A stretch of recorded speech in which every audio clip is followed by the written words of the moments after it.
I'm Jay Holder of Atlanta Track Club, coming to you from Tokyo, Japan, where I'm in quarantine waiting for the Olympic Games to start in just a few short 7 weeks.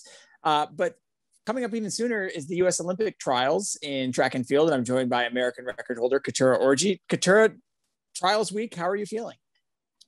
Yeah, I'm feeling really good. I had a couple good practices last week, which is great for my mind going into the trials.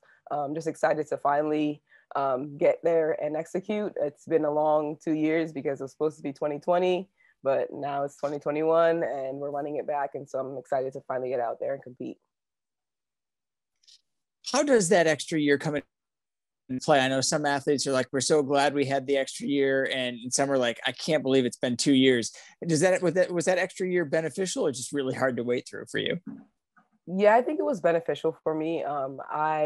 Even though I wasn't able to train one-on-one with my coach, I still was able to kind of get some of his workouts in and get adjusted. And just me being a younger athlete, it's always better to just have more time to prepare. And also with having a new coach, just more time to adjust and get used to him. So I felt like it was great for me, and I really appreciated that extra time.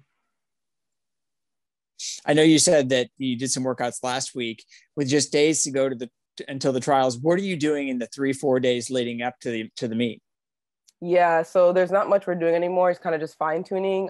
Today we'll probably do approaches and some speed work, some overspeed, trying to get all my fast twitch muscle locked in. And then tomorrow we'll do some short approach drills, probably hop, step, jump, and 8-step triple jump.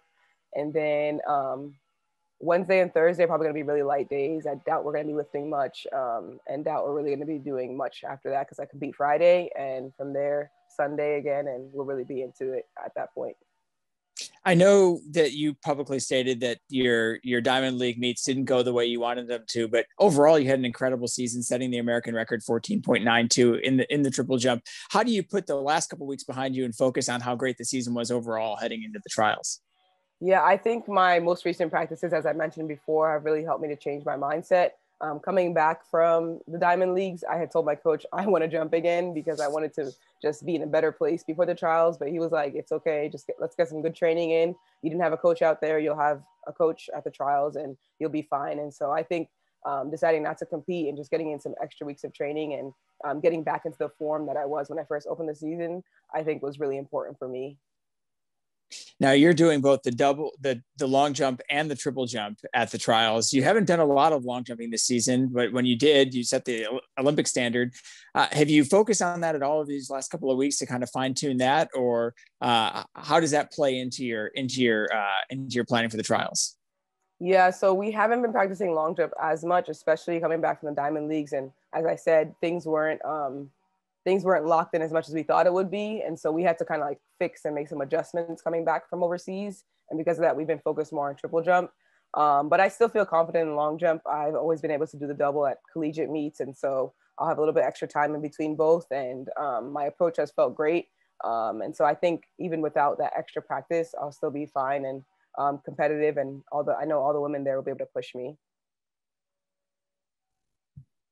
Now, if you were to make the team in both, would you compete in both here in Tokyo? I know it'd be a tough order. I would not. There's a long jump qualification in the morning and the triple jump final that night. And so the double really isn't possible unless I want to threaten my chances in the triple jump.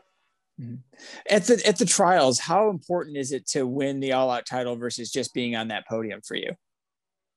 I don't think it's that important to win. I think that's more of like a pride thing where it'd be nice to win and say I won the trials. And I think it might be my 5th US championship in a row if I was able to win the trials. So that may be more of like a pride thing, but I think what's most important is making the team and just jumping well. And I think if I execute and do everything that I have been, I can win the trials. And so that's what's more important. If I was to jump extremely far and lose, I'd probably be still happy because I'm doing what I want to do. And so I'm just going to go into it not thinking about winning or losing, but jumping far, and whatever happens, happens.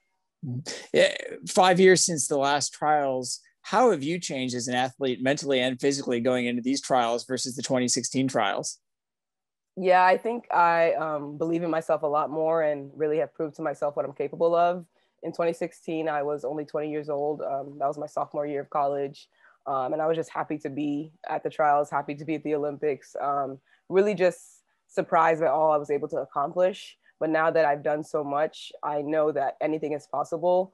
And if I'm healthy, I can just go for it and really don't put a limit on myself. So now that I'm older, I know that you really don't know what's possible for yourself, and to just really push myself out there. We haven't seen a lot of your biggest competitor here in the States, Tori Franklin. She's had sort of a quiet season. Does that make you wonder what she's up to, or how do you prepare for her, knowing that she hasn't jumped a lot this season going into this meet? There's not really a way I prepare specifically for her. I think I prepare for competition in the same way, knowing that everyone will be their best on that day and that I also have to bring my best. I know that she also switched coaches too, so we're both dealing with transitioning to different coaches, and sometimes that can be difficult. So you never really know, and it's not always. Sometimes you look at a person how they've been doing in the past in the season, and you expect the same from them at USA's or at Olympic trials, but that's not always how it goes, especially at the trials. Anything can happen, literally. Sometimes the favorites don't do as well as you think they will. And so I don't ever go in with the mindset of what will she do or what will my competitors do. I can only control what I can do, and that's really what I'm going to be focused on. And I know you're right on the cusp of that 15-foot mark, and the state of triple jumping globally is incredible right now with Rojas and Ricketts at the top of the world right now. You're ranked fourth. Do you think it will take a 15-foot jump to medal in Tokyo? That's hard to say. I think so. But I think at World Championships it only took 1490 something to medal. Either way, it'll be around that 1490 range, I think, to win a medal at a world meet or at an Olympic meet. And so I think if I can get consistent at the 1490, 15-meter area, that puts me in contention. And so that's really what Jeremy and I have been focusing on, and know that that's what's it's going to take to be at the top. I know we're going to tell everybody this week how they can see you compete in both the triple jump and the long jump on television. But what can people who follow you on Instagram and Twitter expect to see? Do you go quiet during meet week, or are you going to be on there sharing the behind the scenes of the trials? I'm kind of on and off with social media, so I will be on. I'm not going to be completely off, but I may not be showing a lot before. After hopefully making the team, I will show if there's like anything going through processing that seems cool. I'll be sharing that.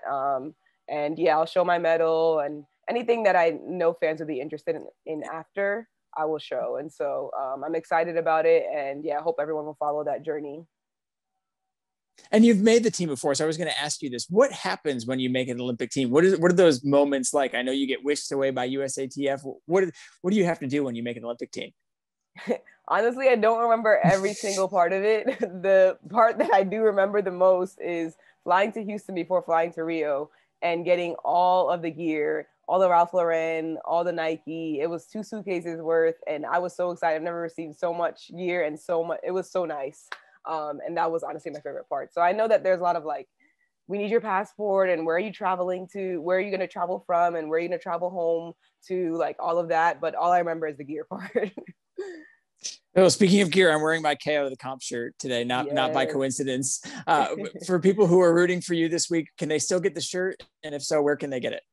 Yes, they can. I have KO the Comp shirts on my website, which is www.keturahorji.com. There are limited sizes though, because it was pre-order originally. So there's probably only like larges and extra larges left. But if you still want to support me, that would be great. All right. Keturah Orji is competing at the Olympic trials. First round is on Friday. So tune in. You can watch that on NBC Sports. I have my notes here. NBC Sports at 9:15 Eastern is the first round of the triple jump. Good luck. Thank you so much.